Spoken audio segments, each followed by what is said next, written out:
Hi friends, Ranju and Anil या चॅनलमध्ये तुमचं मनापासून स्वागत. आजची डिश आहे पोटाला गारवा देणारं दही साबुदाणा. हे काय बरं, बघा तुम्ही, मला खूप आवडणार आहे. सकाळी थालीपीठ झाले साबुदाणा, बटाटा, दाण्याचा कूट घालून.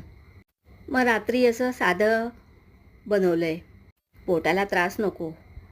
सकाळचाच माझा साबुदाणा होता, पण तो मी गरम पाण्यामध्ये भिजत घातला होता. त्यामुळे तो एकदम सॉफ्ट आणि साबुदाणा शिजायला वेळ नाही लागत ना.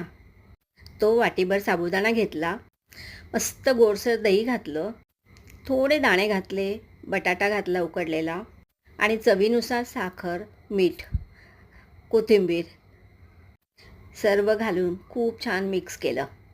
मला थोडं घट्टसर वाटलं म्हणून थोडं दूध घातलं. दही वापरताना गोडसर वापरायचं, आंबट दही नको.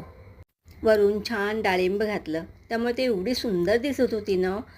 आणि हिरव्या मिरची ह्याचा तडका खूप भारी, खूप चविष्ट झाली.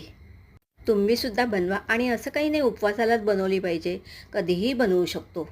ही डिश पण छान. आणि एक मी छान रांगोळी काढली, ती तुम्ही बघू शकता आषाढी एकादशी निमित्त.